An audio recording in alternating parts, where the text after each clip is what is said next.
ॐ मूकं करोति वाचालं पङ्गुं लङ्घयते गिरिं यत्कृपातमहं वन्दे परमानन्दमाधवम्।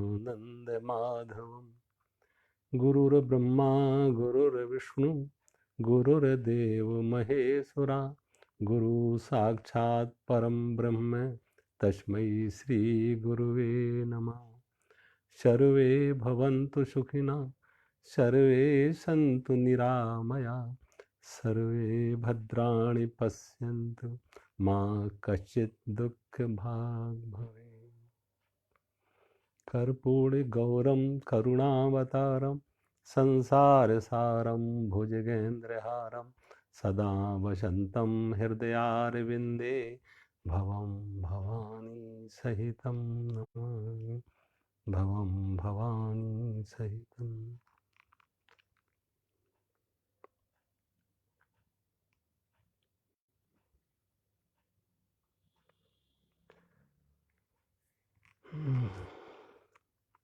कल बात कर रहे थे भगवत गीता किंचित धीता, गंगा जल लब कड़का पीता, सकृद एन मुरारी समर्चा, कृते तस्य यमेन न चर्चा, भज गोविंदम गोविंदम भज मूढ़मते। भगवान शंकराचार्य लिखते हैं कि भगवत गीता किंचित धीता, भगवत गीता का थोड़ा सा भी पाठ किया है, एक शब्द भी उस सत्य का सीखा है, भगवत गीता किंचित धीता, कुछ थोड़ा भी उसे पढ़ा है, जीवन में जिया है,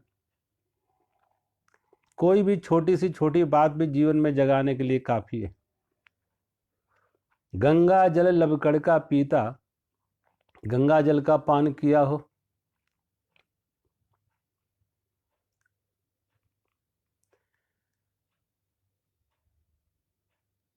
भगवत गीता किंचित धीता, गंगा जल लबकड़ का पीता, सकृद एन मुरारी समर्चा, परमात्मा की कोई प्रार्थना की हो, भगवान की कोई प्रार्थना की हो, कृते तस्य मैं न चर्चा, कहते फिर उसकी मौत भी उसकी चर्चा करने से डरता है, वो यानी मृत्यु से भी मुक्त हो जाता।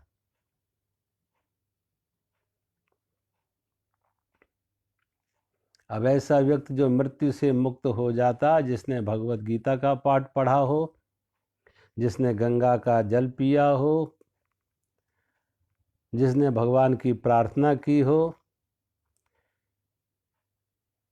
इस सारा का सारा बात है कि हमारे अंतर मन का रूपांतरण, हमारा अंतर मन रूपांतरित हो, संसार से हटे, परमात्मा से जुड़े, शरीर के अध्यास आसक्ति से मुक्त होके आत्म चेतना के साथ अपनी आत्मा के साथ जुड़े, इधर से हटे और उधर जुड़े, काम से हटे और राम से जुड़े, पदार्थ से हटे और परमात्मा से जुड़े,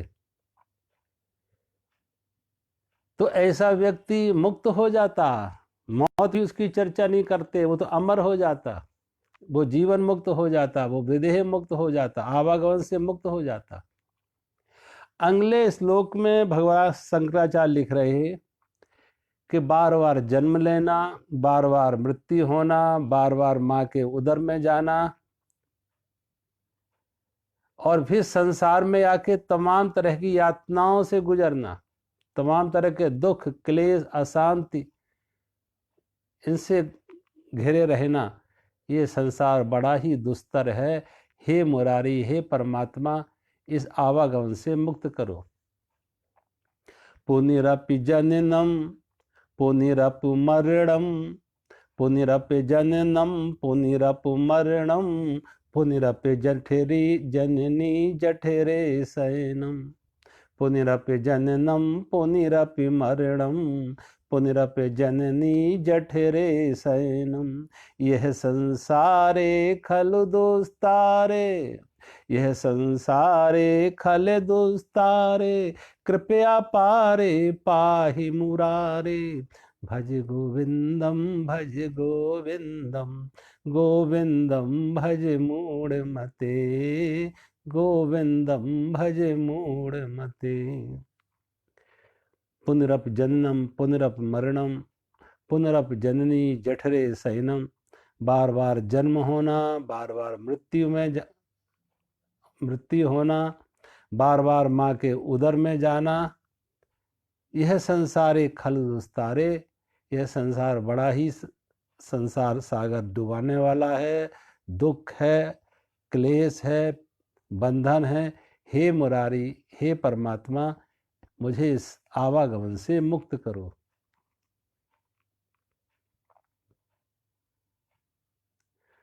देखो, पिछले ही श्लोक में कहा कि क्रीते तस् यमेन न चर्चा, ऐसे आत्मज्ञानी की मौत चर्चा नहीं करते।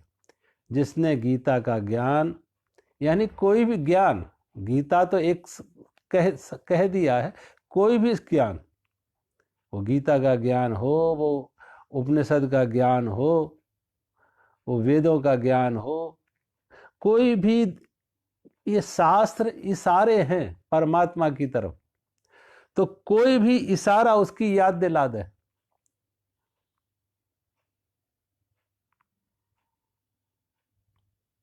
देखो, कोई संत, कोई गुरु जब इशारा करता चंद्रमा की तरफ कि चांद इधर है, उसने अपने उंगली का इशारा किया कि चांद इधर है, इसका अर्थ ये नहीं कि उसकी उंगली को ही हम देखने लगे, अपनी नजर उंगली पर ही टिका दी। उंगली से आगे, उंगली का तो एक इशारा, उस दिशा में अपनी दृष्टि आगे ले जाओ तो चांद को देख पाओगे। सड़क पर चलते हैं तो जगह जगह मील के पत्थर होते हैं, और उन मील के पत्थरों पर लिखे होते हैं कि यहां से वो जगह इतनी दूर है। तो जो लिखा है मील के पत्थर पे कि वो जगह यहां से दिल्ली 200 किलोमीटर है, अब लिखा है दिल्ली और 200 किलोमीटर, अब 200 ना पढ़ा, दिल्ली पढ़ा और पकड़ के बैठ गए, दिल्ली पहुंच गए। उस मील के पत्थर को ही अगर हम पकड़ के बैठ जाएं तो दिल्ली नहीं पहुंचेंगे। मील के पत्थर ने एक इशारा दिया, संकेत दिया, दिशा बताई कि इस दिशा में चलो 200 मील, फिर पहुंचोगे। ऐसे ही ये शास्त्र इशारे हैं परमात्मा के। कोई गुरु, शास्त्र, ग्रंथ, ये इशारे हैं, और वो इशारा कहीं से हो सकता। अनेक अनेक संतों ने, अनेक अनेक ग्रंथों ने, अनेक अनेक तरह जगहों से इशारे किए। अब जो जहां होता वहां अपने अपने ही स्तर से वो इशारा करेगा। चांद की तरफ इशारा करना हो तो कोई एक जगह नहीं होती जहां से चांद, जो जहां है वहीं से चांद की तरफ इशारा करेगा। ऐसे ही जो जहां है वहीं से वो बताएगा कि इस दिशा में आगे जाओ तो वहां पहुंचोगे। कहीं से दिल्ली 200 किलोमीटर हो सकती है तो कहीं से दिल्ली 500 हो सकती है, कहीं से दिल्ली 50 ही हो सकती है। अब कौन कहां है वो वहीं से इशारा दे रहा है। वो कौन किस मार्ग पर है, ये मील के पत्थर वहीं से बताएंगे कि वो आपका लक्ष्य यहां से वहां है। वो इशारे कृष्ण ने किए, मोहम्मद ने किए, क्राइस्ट ने किए, बुद्ध ने किए, महावीर ने किए, गुरु नानक ने किए, अनेक अनेक लोगों ने, अनेक अनेक महापुरुषों ने अनेक अनेक दिशाओं से इशारे किए, और अनेक अनेक ये ग्रंथ उस तरफ इशारा कर रहे हैं।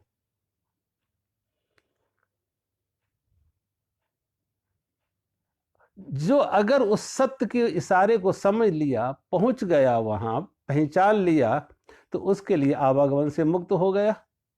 और जो आवागमन से मुक्त हो गया उसके लिए पुनरप जन्नम पुनरप मरणम पुनरप जननी जठरे शयनम, यह संसारे खल दुस्तारे कृपया पारे पाहि मुरारे। फिर उसको ये कहने की जरूरत नहीं पड़े, क्योंकि वो तो मुक्त हो गया, अब उसको पुनर्जन्म नहीं।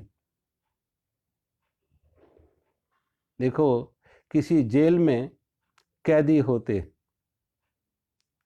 और उसी जेल में कोई जेलर भी होता है, जेलर होता है, जेल सुपरिटेंडेंट होते हैं, पुलिस के कर्मचारी होते हैं उसी जेल में।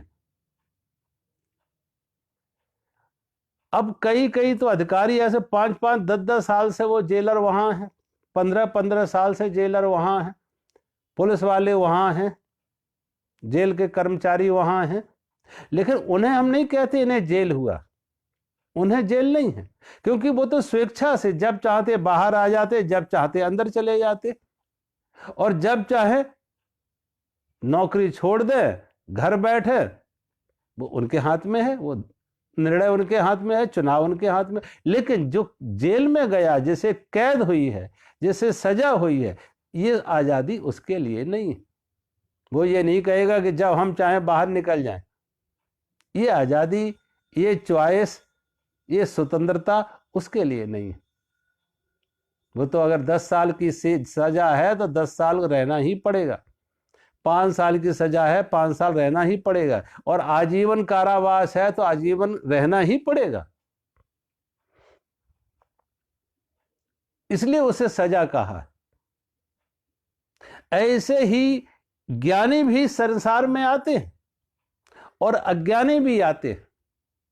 जब ज्ञानी आते हैं स्वेच्छा से आते हैं, इसलिए इन ज्ञानियों को हम बुद्ध को जन्म हुआ तो भगवान बुद्ध का अवतार हुआ, महावीर का अवतार हुआ, कृष्ण का अवतार हुआ, राम का अवतार हुआ। अवतार का अर्थ है कि वो अपनी स्वेच्छा से आए, वो अपनी स्वेच्छा से आए और स्वेच्छा से वापस जा सकते, वो ना चाहते तो ना आते। भगवान बुद्ध के बारे में एक कथा प्रचलित है। बौद्ध धर्म में मुख्य रूप से 2 तरह के पंथ हैं। एक पंथ बौद्ध के अनुयायी जो हैं उन्हें कहते हैं हीनयानी, और दूसरा बुद्ध का पंथ है उसे कहते हैं महायानी। हीनयानी माने अयान कहते हैं नाव, छोटी नाव, और महायानी माने बड़ी नाव वाला। तो महायानी भगवान बुद्ध के बारे में कथा कहते हैं कि भगवान बुद्ध को जब मोक्ष मिला तो भगवान बुद्ध मोक्ष के द्वार पर खड़े, भगवान बुद्ध मोक्ष के द्वार पर खड़े हैं। द्वारपालों ने कहा महाराज अंदर आओ, आपका स्वागत है, बहुत लंबे समय से आपकी प्रतीक्षा में थे कि कब आओ कब आओ, अब आपका स्वागत है, आप आगे आइए, मोक्ष के द्वार आपके लिए प्रवेश के लिए खुले हुए हैं। तो भगवान बुद्ध कहते नहीं, अभी नहीं। भगवान बुद्ध मोक्ष के द्वार पर खड़े कहते अभी नहीं, मैं अंतिम व्यक्ति होंगे जब तक इस संसार में दूसरे लोग जो मोक्ष के द्वार से बाहर हैं, जब तक मैं उन्हें मुक्त ना करूं, उन्हें मोक्ष तक ना लाऊं, तब तक मैं अंतिम व्यक्ति रहेंगे, मैं द्वार पर ही खड़े उनकी प्रतीक्षा में करेंगे। ऐसे महापुरुष की कृपावश करुणावश वो संसार में आते हैं, लेकिन आते हैं जो बंधन में है उन्हें मुक्त करने के लिए, जो बंधन में है उन्हें मुक्त करने के लिए आते हैं।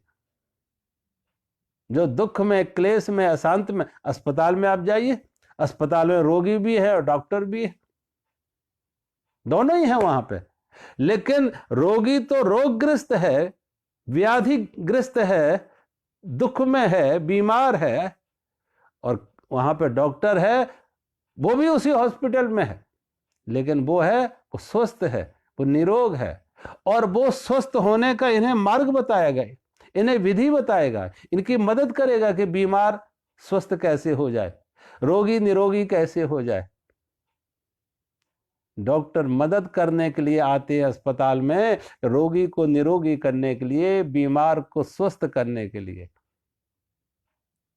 ऐसे ही संसार में ज्ञानी भी आते हैं, अज्ञानी भी आते हैं। ज्ञानी आते हैं इन अज्ञानियों को भव रोग से मुक्त करने के लिए, आवागमन के रोग से मुक्त करने के लिए,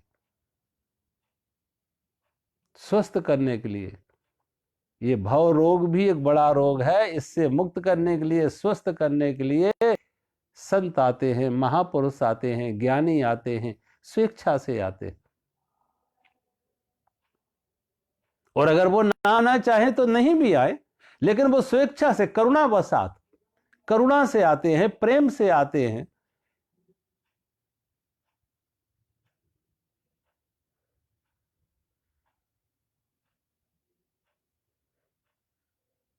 भगवान शंकराचार्य के यह संसारे खल दुस्तारे कृपया पारे पाहि मुरारी।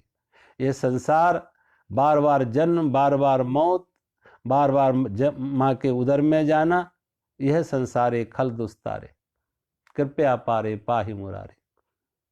अब देखो, जो स्वेच्छा से आता है उसका भी जन्म होता, उसकी भी मौत होती है, वो भी माँ के उदर में जाता है,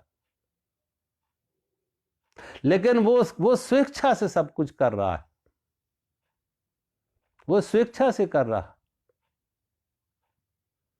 मैंने कहा डॉक्टर भी आता, रोगी भी आता, कारागार में कैदी भी होते हैं और कारागार के अधिकारी भी होते हैं, लेकिन एक स्वेच्छा से आते, एक परवश होके आते, एक रोते रोते आते हैं और एक हंसते हंसते आते, हंसते हंसते आते हैं, हंसते हंसते जाते हैं। एक आते हैं रोते रोते बंधन में, पीड़ा में, दुख में, अशांति में।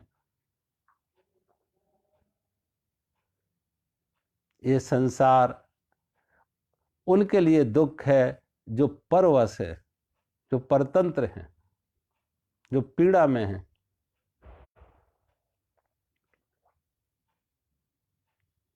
एक बार एक जगह एक गुरु और शिष्य दो बैठे हुए थे। जब गुरु और शिष्य दोनों बैठे हुए थे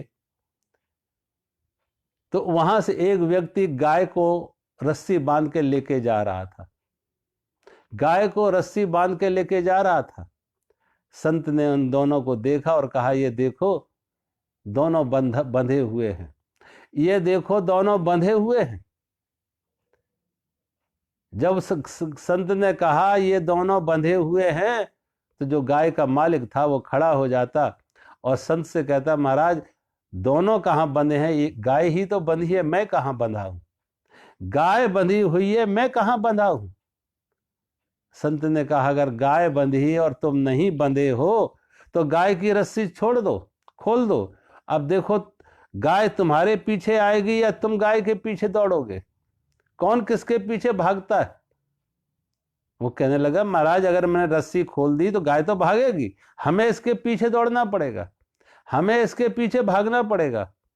तो संत ने कहा, गाय तो परवश होके बंधी है, गाय तो मजबूरी में बंधी है, परवश होके बंधी है, और तुम स्वेच्छा से बंधे हो, तुम अपनी कामना से बंधे हो, तुम अपनी वासना से बंधे हो, तुम लोभ से बंधे हो, आसक्ति से बंधे हो, दो तुम भी बंधन में हो।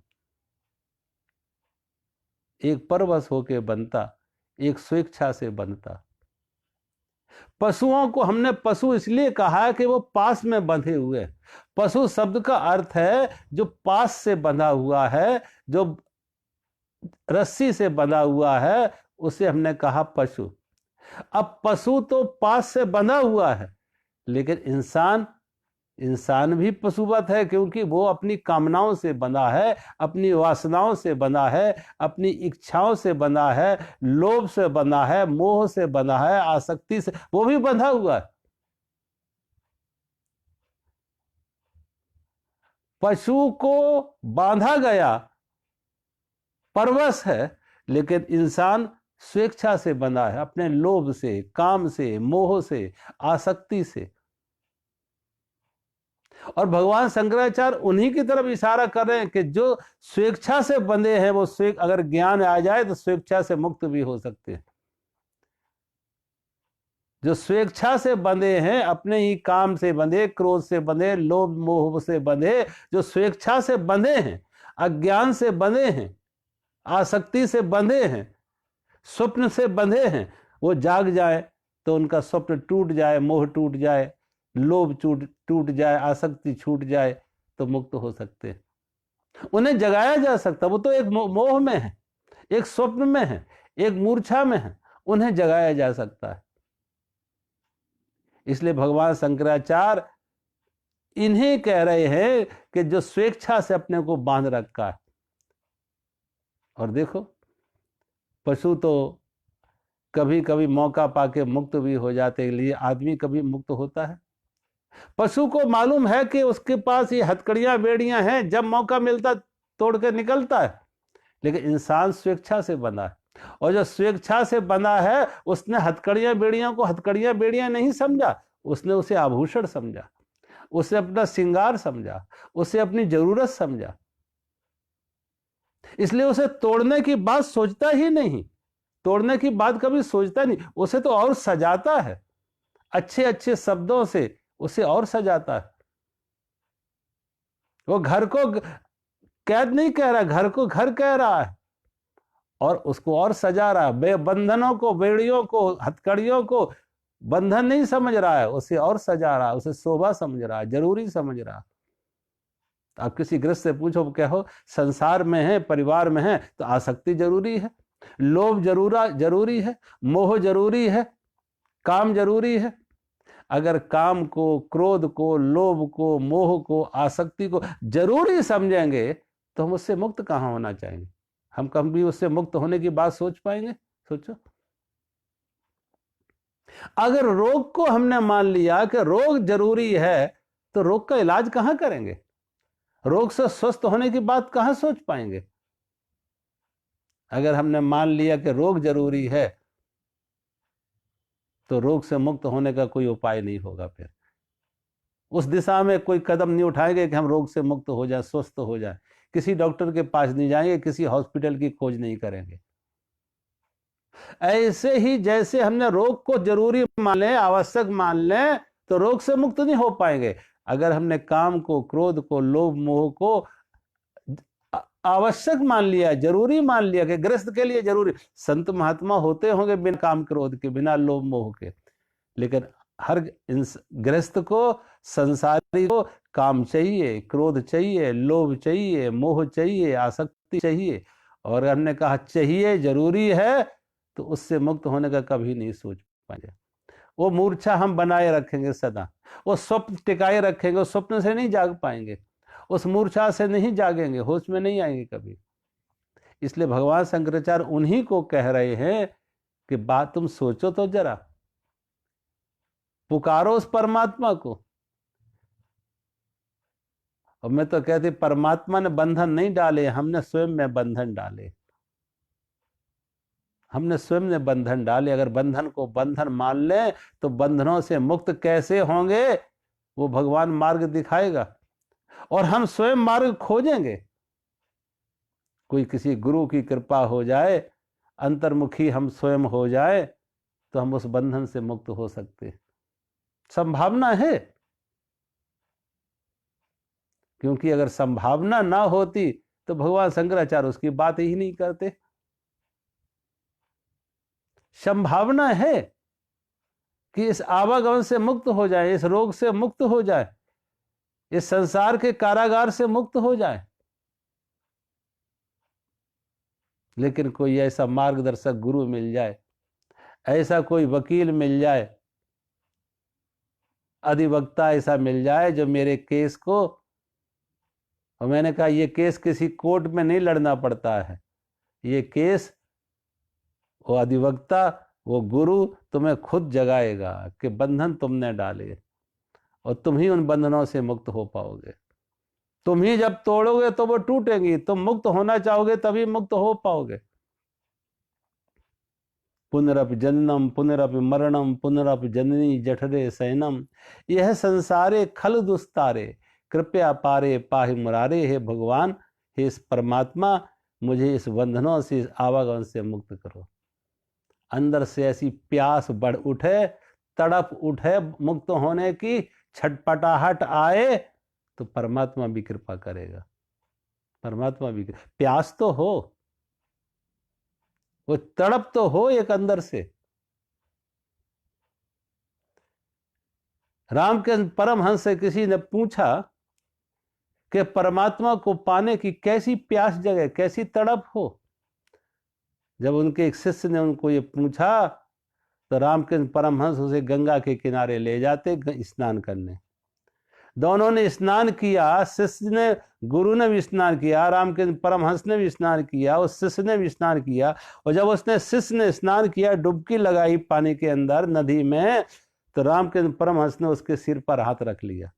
और जब उसके सिर पर हाथ रख लिया तो थोड़ी देर तो वो शांत रहा, पता नहीं गुरुजी कोई आशीर्वाद दे रहे हैं क्या जो मेरे सिर पर हाथ रखे। और जब देखा 5-10 सेकंड में ही उसको दम घुटने लगी और रामकृष्ण परमहंस उस सिर पे हाथ रख के नीचे दबा रहे, तो उसने पूरी ताकत लगा के नदी के जल से बाहर निकला। वो बाहर निकला क्योंकि जल के अंदर रहना उसे दम घुटने जैसी हो रहा, दम घुट रही थी उसकी। रामकृष्ण परमहंस ने कहा, जैसे तुम्हें इस नदी के पूरी ताकत लगा के, पूरी शक्ति लगा के तुम इस नदी के जल से बाहर निकले एक सांस लेने के लिए, क्योंकि दम घुट रही थी, ऐसे ही जिस दिन तुम्हें यह महसूस होने लगे कि संसार तो दम घुट रही है, संसार में दम घुटाने वाला है ये संसार, एक परमात्मा की श्वास मिल जाए, एक परमात्मा की ताजी हवा मिल जाए, जिस दिन तुम्हें परमात्मा की श्वास लेने की, परमात्मा की ताजी हवा की एक ऐसी छटपटाहट पैदा हो जाए, ऐसी एक तड़प पैदा हो जाए, उसी को कहा है मुमुक्षुत्तम। मुमुक्षुत्तम शब्द का अर्थ है मोक्ष की इच्छा, मोक्ष की इच्छा, मुक्त होने की इच्छा, परमात्मा को पाने की तड़प। पुनरपि जननम पुनरपि मरणम, बार बार जन्म, बार बार मृत्यु, कब तक इस चक्कर में घूमते रहोगे? पुनरपि जन्नम पुनरपि मरणम पुनरपि जननी जठरे सहनम, यह संसारे खल दुस्तारे कृपया पारे पाहि मुरारे। हे परमात्मा, इस संसार से मुक्त करो, इस आवागमन से मुक्त करो, इन बंधनों से मुक्त करो, इस रोग से मुक्त करो। ऐसी तड़प अंदर पैदा हो तो कोई गुरु का मार्गदर्शन मिलेगा जो हमें जगाने में काम करेगा। स्वप्न टूटेगा कि स्वप्न टूटे, अपने अंदर तड़प पैदा हो जाए और हम उन बंधनों को बंधन समझ लें, आभूषणों को आभूषण ना समझें कि ये बंधन है, ये आसक्ति बंधन है, ये मोह बंधन है, ये लोह बंधन है, ये काम बंधन है। ये बंधन समझ लें तो वो दिन दूर नहीं होगा कि हम उससे मुक्त होना चाहेंगे। कारागार को कारागार मान लिया, पूरा समय मौका निकालेंगे कब मुक्त हों, कब बाहर निकलें। तो फिर कारागार की दीवारों को हम सजाएंगे नहीं, उससे मुक्त होने का मार्ग निकालेंगे। कैसे मुक्त हों, कब मुक्त हों? कृपया पारे पाह मुरारी। भगवान शंकराचार्य अगले श्लोक में लिख रहे हैं, रथ्याचर पट बिरचित कंथा, रथाचर पट बिरचित कंथा, पुण्या पुण्य विवर्जित पंथा, योगी योग नियोजत चित्त, योगी योग नियोजत चित्त, रमते बालोन्मत्वत देव, भज गोविंदम भज गोविंदम, गोविंदम भज मूढ़मते, गोविंदम भज मूढ़मते। भगवान शंकराचार्य के रथ्या चरपट विरचित कंथा, पुण्या पुण्य विवर्जित पंथा। कहते हैं जिसके पास कुछ नहीं है, एक गुदड़ी रखता है मात्र, रथ्या चरपट विरचित कंथा, एक गुदड़ी है उसके पास। पहले लोगों के पास वस्त्र की बहुत कमी होती थी, आम आदमी के लिए पास भी वस्त्रों का उपलब्ध नहीं हो पाते थे, तो ऐसे विरक्त संत क्या करते थे, कहीं से उनको कपड़ों के टुकड़े मिल जाते थे, कहीं को पड़ा हुआ कोई टुकड़ा मिल गया, किसी दर्जी की दुकान पर जाते थे, वहां तरह तरह के टुकड़े उसको मिल जाते थे, उन सबको जोड़ के एक गुदड़ी बनाता था। उस समय उस भाषा में उनको कहते थे गुदड़ी। गुदड़ी का अर्थ है एक चादर जैसा, लेकिन वो एक कपड़ा नहीं, कम से कम उसमें 100-200 कपड़े जोड़ के, टुकड़े टुकड़े जोड़ के गुदड़ी बनाई गई। तो जिसके पास ऐसी गुदड़ी है, ऐसा संत जिसके पास कोई संग्रह नहीं है, मात्र उसके पास एक गुदड़ी है जो तमाम टुकड़ों को उसने जोड़ के एक चादर बना रखी है। पुण्य पुण्य विवर्जित पंथा, शरीर के प्रति से कोई ज्यादा शरीर की जरूरतें बहुत सीमित हो गई उसकी, संग्रह कुछ उसने किया नहीं, कोठी नहीं, कार नहीं, महल नहीं, धन नहीं, मात्र एक गुदड़ी उसके पास है। पुण्य विवर्जित पंथा, और ऐसा व्यक्ति पाप और पुण्य से भी मुक्त हो गया, ना उसके लिए अब कुछ पाप रहा ना पुण्य रहा, पाप पुण्य से मुक्त हो गया। योगी योग नियोजित चित्त, ऐसा योगी हर क्षण हर पल उसका परमात्मा से जुड़ा रहता है, योग में रहता है, अपने योग में रहता है। योग का अर्थ है परमात्मा से जुड़ा रहता है। और रमते बालो उन्मत बद्देवे, और उसका व्यवहार कैसा है जब संसार में विचरण करता है तो उसका व्यवहार कैसा है, रमतो बाल उन्मत बद्दे से, एक बालक की तरह उसका आचरण है, एक पागल की तरह उसका आचरण है। बालवत और उन्मत्तवत, उसका आचरण व्यवहार कैसा है, बालवत और उन्मत्तवत। बालक जैसे सरल होते हैं, निष्कपट होते हैं, निर्दोष मन होता बालक का, ऐसे बालक की तरह उनका मन, ऐसे संतों का, ऐसे योगी का मन बालक जैसा निर्दोष हो जाता, निर्मल हो जाता, अहंकार मुक्त हो जाता। और इसीलिए संतों की तुलना बहुत बार बालकों जैसे कि बालवत हो जाते, क्योंकि कोई अहंकार नहीं, कोई लोभ नहीं, क्रोध नहीं, मोह नहीं, निर्मल मन, निर्दोष मन। और उन्मत्त जैसे, अब जैसे उन्मत्त कोई पागल के लिए कोई भूत नहीं हो, पागल के लिए कोई भविष्य नहीं, वो वर्तमान में जैसा मन आया वैसे व्यवहार करने लगा, उन्मत्तवत। कभी पागल के बारे में आप ये नहीं प्रेडिक्ट नहीं कर पाएंगे कि 1 घंटे बाद इसका व्यवहार कैसा होगा, ना कुछ कह नहीं सकते उसके बारे में। और भूत और भविष्य से वो मुक्त हो जाता, उसकी कोई प्लानिंग नहीं होती।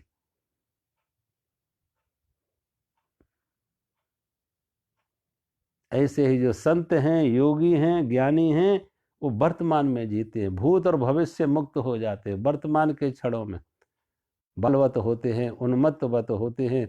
जिधर कोई संत बैठा हुआ था स्टेशन पर, ट्रेन में आने में विलंब था, तो पास में कोई सज्जन बैठे थे, पूछ लगे महाराज आपको कहाँ जाना है? 2 गाड़ियां आ रही, एक पूरब आ रही, एक पश्चिम आ रही।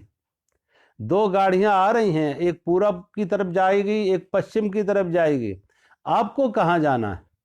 संत कहने लगे जो पहले आ जाए उसी पर, जो पहले आ जाए।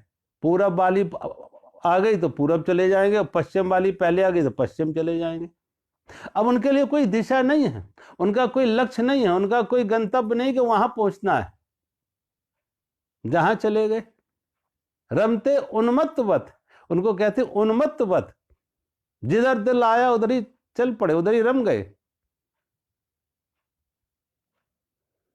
ऐसे कोई फ्यूचर की प्लानिंग नहीं करते ऐसे संत, कि भविष्य की प्लानिंग करें, बुढ़ापे की प्लानिंग करें, कोई प्लानिंग नहीं, कोई योजनाबद्ध उनके काम नहीं होते। जिधर दिल आया उधर चले गए, जिधर मन उठा उधर चले गए। और खास तौर से पंजाब में जब किसी को कहते हैं पागल, तो वो पागल का अर्थ कहते हैं, पागल का अर्थ है कि जिसने गल को पा लिया। गल कहते हैं ना गल बात, गल को कहते कोई बातचीत को, ज्ञान को कहते हैं गल। तो कहते जो ज्ञान को पा गए वो पागल, जो परमात्मा को पा गए वो पागल। भगवान शंकराचार्य भी लिख रहे हैं कि उनका जीवन बालवत होता, मन निर्दोष होता, निर्मल होता और उन्मत्तवत होता। उनकी कोई फ्यूचर की प्लानिंग नहीं, पीछे भूत का कोई चिंतन नहीं, भविष्य की कोई योजना नहीं।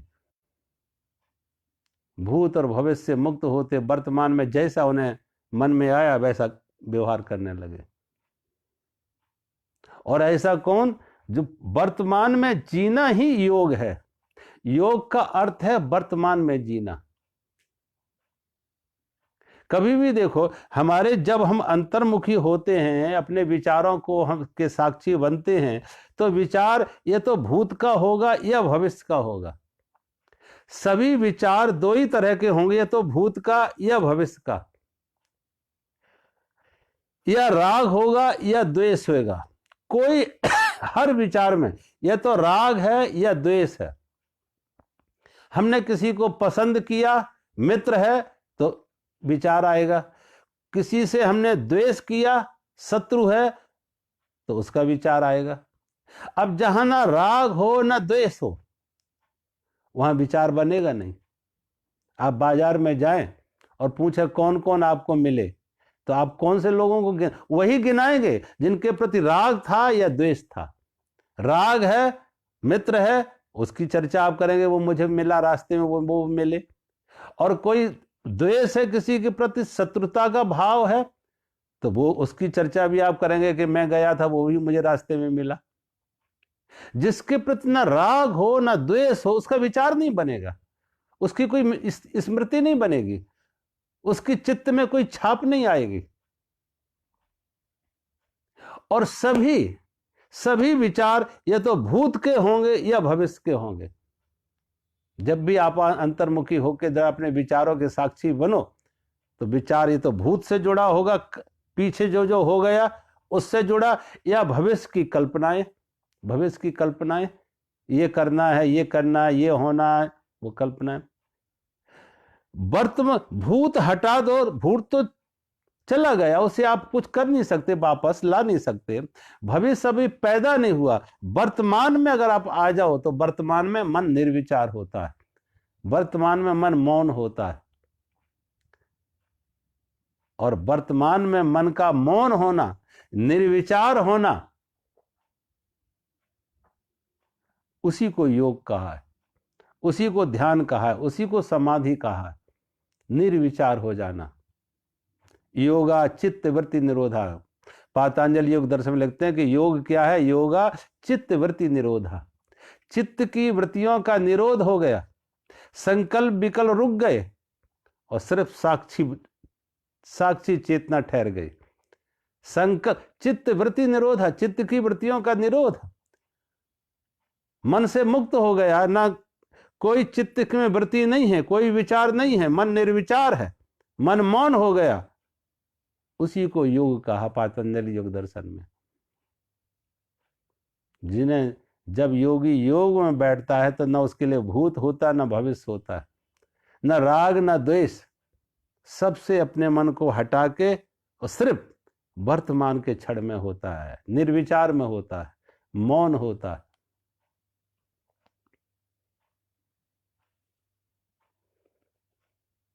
मन मौन उन्हीं के हो पाते, योग में ठहर वही पाते हैं जिनकी शारीरिक और मानसिक जरूरतें कम हैं। शारीरिक जरूरतें ज्यादा हैं, तो ऐसे व्यक्ति को भी योग में नहीं ठहर पाएगा। जिसकी कम से कम शारीरिक जरूरत, अब जो जो शरीर की जरूरतें हैं वो बहुत सीमित होती हैं। कपड़ा कितना चाहिए, भोजन कितना चाहिए, रहने की जगह कितनी चाहिए, बहुत सीमित है हर व्यक्ति की। भोजन बहुत सीमित है, वस्त्र बहुत सीमित है, रहने का जगह बहुत सीमित है। लेकिन जो ज्यादा फैलाव हो रहा है, ये हमारे मन का फैलाव है। मन पंख फैला रहा है। कपड़े इतने हों, जितने मिलते उतने कम, कपड़े ज्यादा हों, रहने की जगह बहुत बड़ी हो, और भोजन की तरह तरह की वैरायटी। ये सब शरीर की मांग नहीं है, सब मन की मांग है। मन की मांग है, विलासता है मन की मांग, आवश्यकता है शरीर की जरूरत। जब हम कहते हैं आवश्यकता, तो आवश्यकता का अर्थ है शरीर की जरूरत। और जब हम कहते विलासता, विलासता का अर्थ है मन की दौड़, मन की मांग, मन की चाह, मन की जरूरतें। और मन की जरूरतें असीम है। मन की जरूरतों की कोई सीमा नहीं है, और मन की जरूरत ही लोभ है।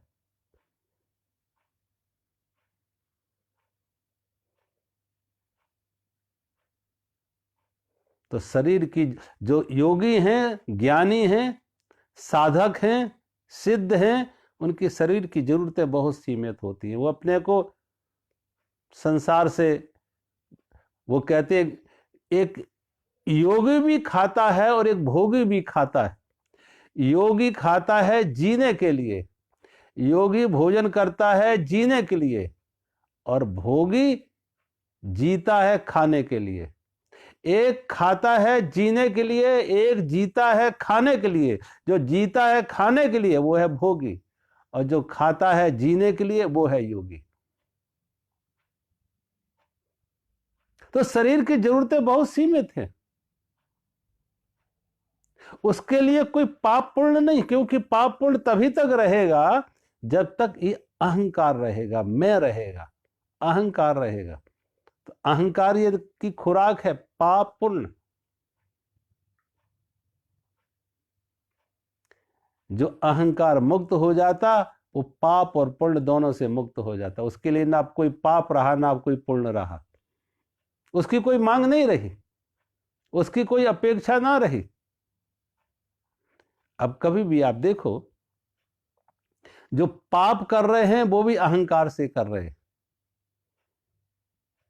कोई झूठ बोल रहा है, चोरी कर रहा है, डांका डाल रहा है, हत्याएं कर रहा है, वो भी किस लिए? कहीं ना कहीं उसका मैं बहुत मजबूत है। मैं, कोई मेरा दुश्मन है, किसी को हमें लूटना है। तो जितना ज्यादा अहंकार उसका मजबूत होगा, मैं से उसका लगाव होगा, वो भाइयों की तरह जाएगा। वो लूटपाट भी करेगा, धोखाधड़ी भी करेगा, दूसरों को सताएगा भी। जितना जिनका अहंकार जितना बड़ा है और जितनी ज्यादा उनकी विध्वंस करने की शक्ति है। सेकेंड वर्ल्ड वॉर में कहते हैं 6 करोड़ लोगों की हत्या हुई थी हिटलर और मुसोलिनी के द्वारा। 6 करोड़। और सोचो कितना बड़ा अहंकार रहा था उसका, कि लोगों को सताना है, लोगों को मारना है।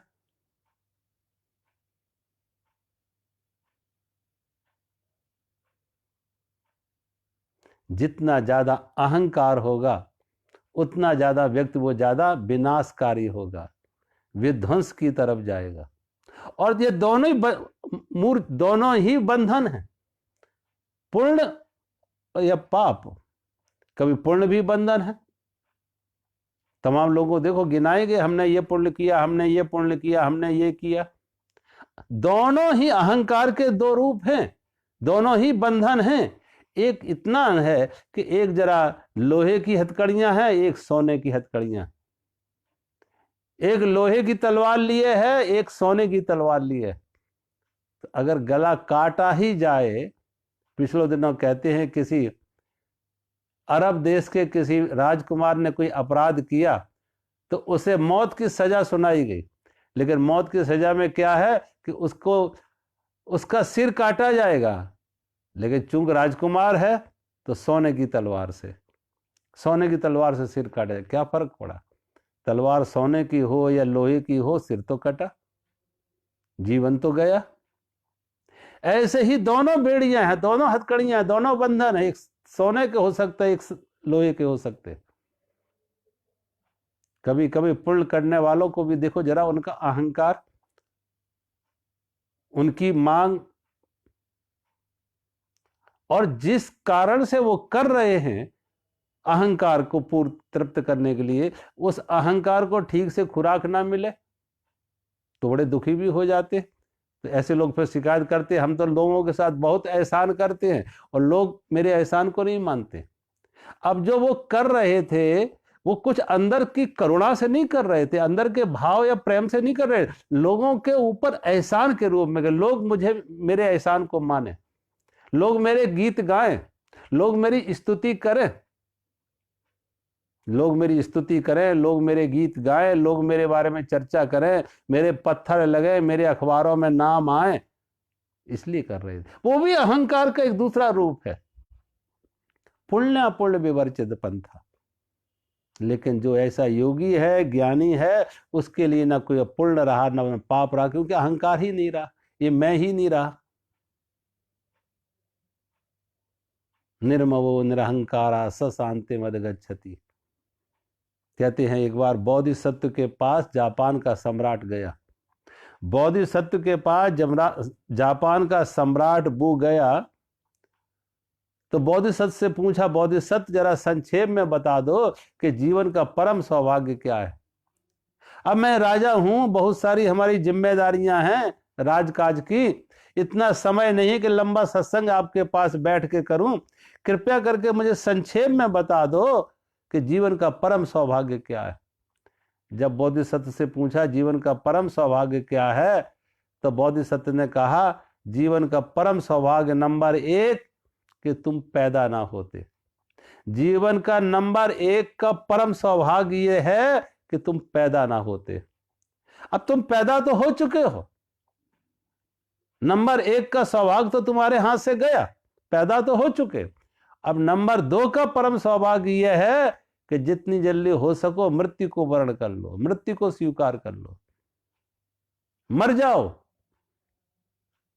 बोधिसत्व ने जब ये कहा, ना मालूम वो राजा बूझ समझा या ना समझा, लेकिन बोधिसत्व का इशारा था कि जीवन का परम सौभाग्य होता तुम्हारे अंदर अहंकार पैदा का जन्म ना होता।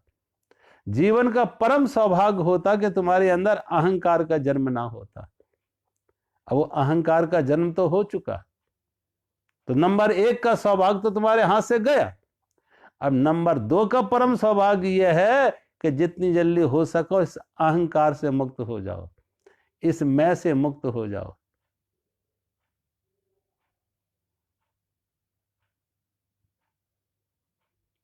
हमारी जितनी साधना है, हमारे सदगुरुओं की जितनी प्रेरणा है, जितने उपदेश हैं, बार बार इसी पर वो कहते हैं निर्ममो निरहंकारा स शांति मद गच्छति। शांति किसे मिलती है?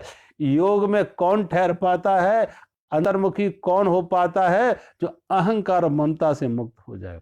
और दोनों एक साथ चलेंगे, ध्यान रखना। अगर अहंकार है तो अहंकार को सहारा चाहिए ममता का। मैं और मेरे एक साथ होंगे, मैं और मेरे एक साथ होंगे। ऐसे मान के चलो जैसे दिया जल रहा है, दिया जल रहा है मैं का दिया जल रहा है। अब वो दिया कब तक जलेगा? जब तक उसमें तेल है, जब तक उसमें तेल है तब तक वो दिया जलेगा। तेल खत्म हुआ, दिया बुझ जाएगा। तो मैं का दिया जलता है और मेरे का तेल पड़ता, उसमें मेरे का घी पड़ता। मेरे जितने ज्यादा मेरे उतना बड़ा मैं, जितने ज्यादा मेरे उतना बड़ा मैं। और जितने मेरे छूटते जाए, मेरे छिनते जाए, मेरे छूटते जाए, उतना ही मैं सिकुड़ता जाता। जैसे तेल खत्म होता है तो उसकी ज्योति सिकुड़ती जाती है, कम होती जाती है, कम होती जाती है। और अगर एक बहुत सारा मेरे इकट्ठे हो जाए, वापस आ जाए, तो ज्योत फिर तेजी से जलने लगती है।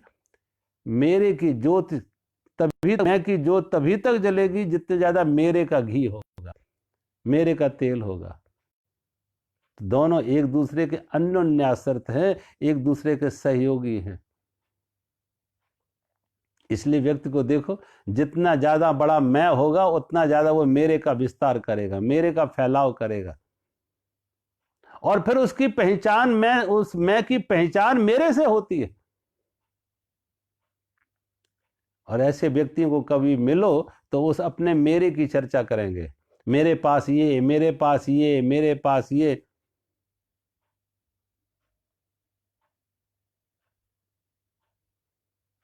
एक राजा ने अपने एक पुत्र को किसी अपराध में देश निकाला दे दिया। एक राजा ने अपने पुत्र को किसी अपराध में देश निकाला दे दिया। जब देश निकाला दे दिया तो राजा का बेटा घर से निकल तो गया, लेकिन उसे और कुछ आता नहीं था, तो नाचता गाता भीख मांगता और भिक्षा याचना करके अपना गुजारा करता। राजा बूढ़ा हो गया, लेकिन राजा जब बूढ़ा हो गया तो उसके अंदर से उसके अंदर पश्चाताप आया, प्रायश्चित हुआ कि एक ही लड़का था, उसे घर से निकाल दिया। अब इतने बड़े राज्य का उत्तराधिकारी कौन बनेगा?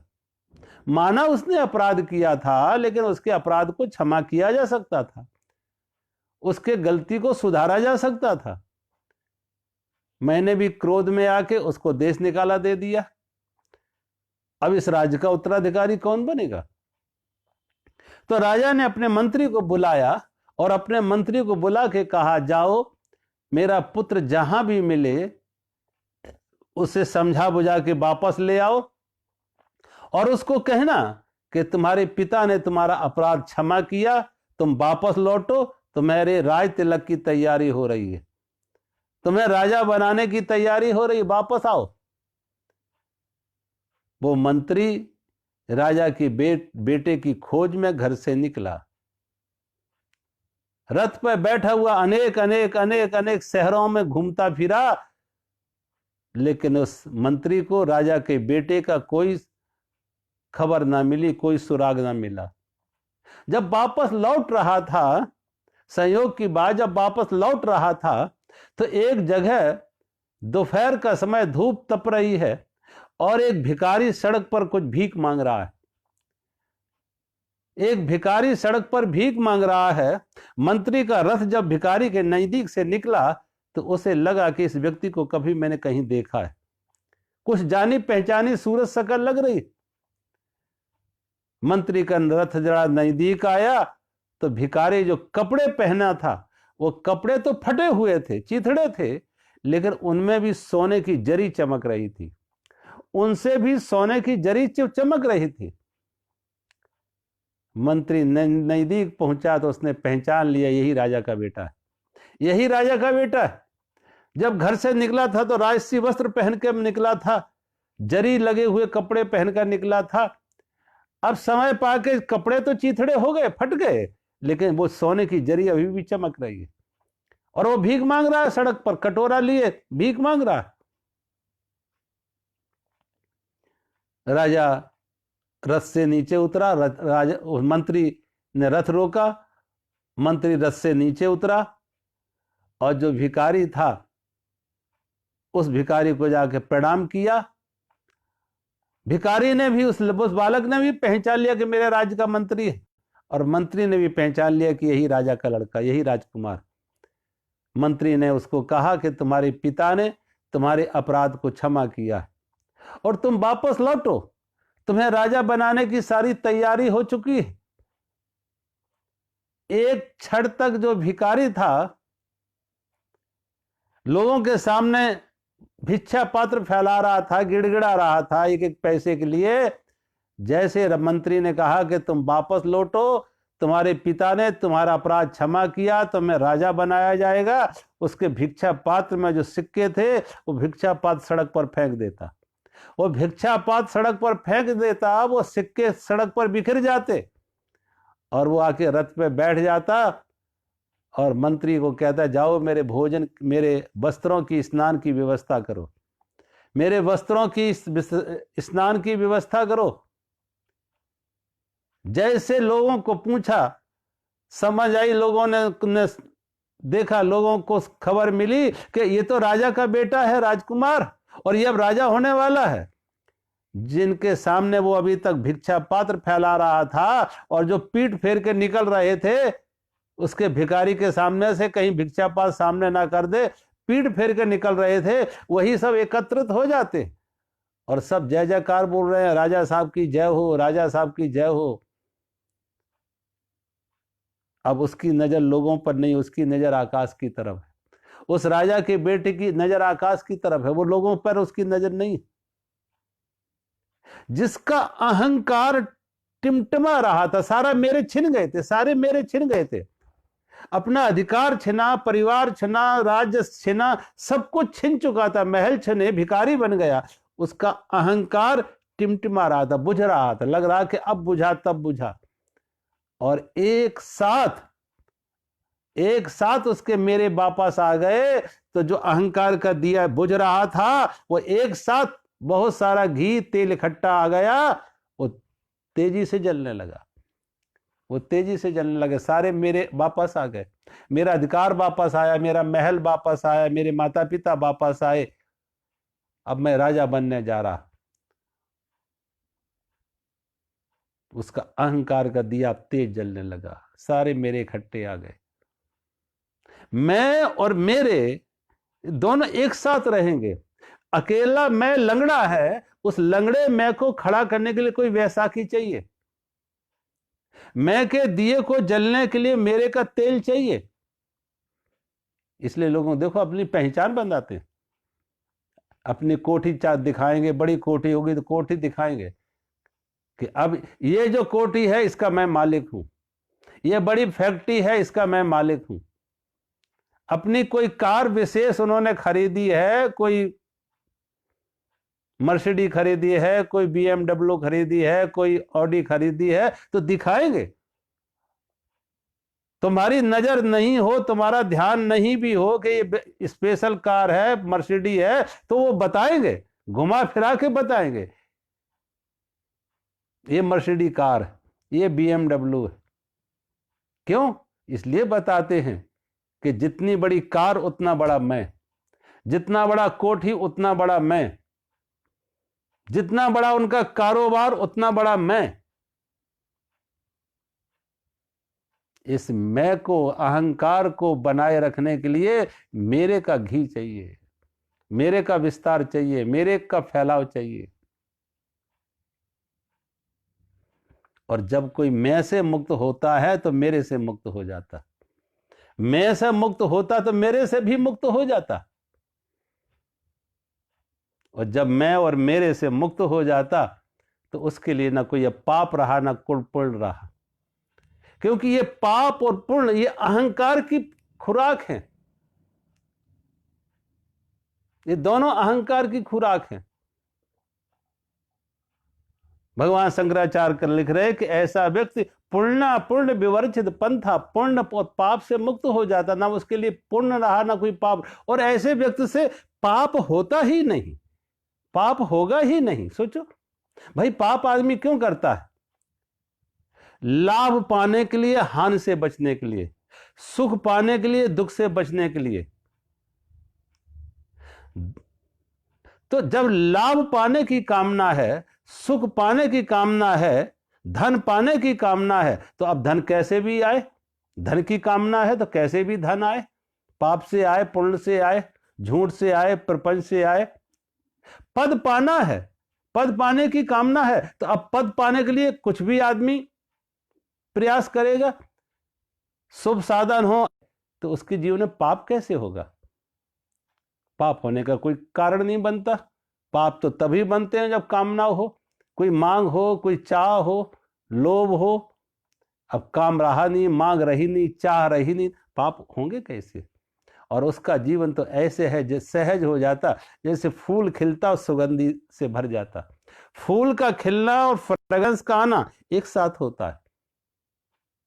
जब फूल खिलता है तो सुगंधी बिखरने लगती है, सूर्य निकलता है तो रोशनी बिखरती है। सूर्य ने कोई चाहने पैदा की है कि दुनिया का अंधेरा हमें मिटाना। सूर्य तो निकला और उसकी उपस्थिति मात्र से अंधेरा चला गया। फूल खिला, फूल के खिलने मात्र से सुगंधी बिखरने लगी, भौरे आसपास आने लगे, मधुमक्खियां मडराने लगी। उसकी कोई चाह नहीं थी कि मधुमक्खियां उसके पास है, कोई निमंत्रण नहीं भेजा था फूल ने कि मधुमक्खियां मेरे पास आए, भौरे मेरे पास आए। लेकिन फूल खिला और फूल खिलने से ही मधुमक्खियां मडराने लगी, भौरे चक्कर काटने लगे। ऐसे ही महापुरुष जिसके जीवन में पूर्ण अहंकार मुक्त हो जाता, कामना रहित हो जाता, चाह मुक्त हो जाता, उसके जीवन में पुण्य ही पुण्य सहज उतरते हैं। और पुण्य ऐसे ही उतरते हैं जैसे फूल से सुगंधी और सूर्य से रोशनी। अहंकार मुक्त हो जाते हैं।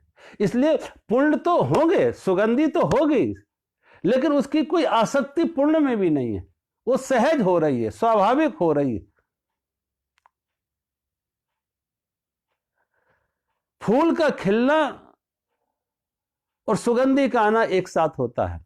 ऐसे ही जब व्यक्ति का योग में जाता है और योग में जब उसका मन शांत होता है, अहंकार मुक्त होता है, तो करुणा और प्रेम उसकी सुगंधि होते हैं। करुणा और प्रेम, तो करुणा और प्रेम उसके अंदर से ऐसे ही सहज में आता है जैसे फूल से सुगंधी आ जाती है और सूर्य से रोशनी आ जाती है।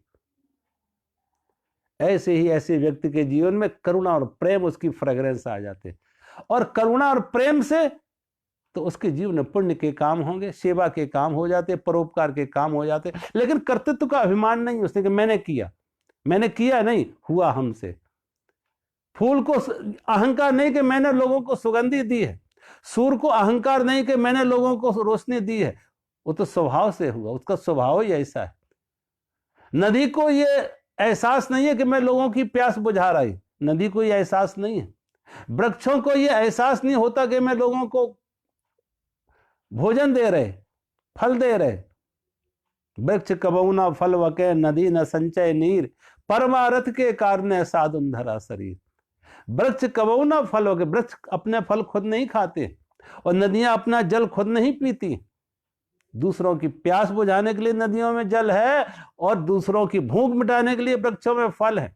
ऐसे संतों का जीवन परमार्थ के लिए होता, लोक कल्याण के लिए होता, लेकिन कर्तृत्व का अभिमान नहीं होता कि मैंने किया और मैं कर रहा। कराने वाला भी वही, वो तो बांसुरी बन जाते हैं, कराता है परमात्मा। करे कराए आप ही आप, मानुष के नहीं कच्चू हाथ, सब परमात्मा करा तो वो तो खाली हो गया, खोखला हो गया, बांसुरी बन गया। परमात्मा करा रहा, परमात्मा ने उसे निमित्त बनाया। रथ्या चरपट विरचित कंथा, पूर्णा पूर्ण विवर्चित पंथा, योगी योग नियोजित चित्ता, रमते बालोद मद मद देव। जिसके जीवन में मात्र शरीर की अवस्थाएं बहुत सीमित है, एक गुदड़ी ही जिसके जीवन के लिए सारी सुरक्षा है, व्यवस्था है। ओढ़ने के लिए गुदड़ी, पेट भरने के लिए साधारण सा कोई भोजन, पूर्ण पाप से मुक्त हो गया जिसके जीवन में। योगी योग नियोजित चित्त जिसका मन सदा परमात्मा के साथ जुड़ गया, योग में जुड़ गया, ऐसा व्यक्ति संसार में भ्रमण करेगा, व्यवहार करेगा, लेकिन कैसे? बालवत, उन्मत्तवत। उसके जीवन में एक भोलापन होगा, एक सरलता होगा, मन निर्दोष होगा और भूत भविष्य मुक्त होगा। ना कुछ भूत रहा ना कुछ भविष्य, वर्तमान के क्षणों में जो भाव आया वो कर दिया, जो मन में आया वो किया, और जो करेगा शुभ करेगा, जो करेगा वो शुभ करेगा, परमार्थ के लिए करेगा, लोक कल्याणकारी करेगा, उससे अशुभ नहीं कभी होगा, अशुभ नहीं होगा। फूल खिले तो सुगंधी और फूल सड़ जाए तो दुर्गंधी, लेकिन संत का जीवन तो खिला हुआ है, इसलिए सुगंधी ही आनी है, करुणा और प्रेम ही आनी है। आज कथा को विराम देते हैं, आगे का श्लोक कर लेंगे। हरिओम।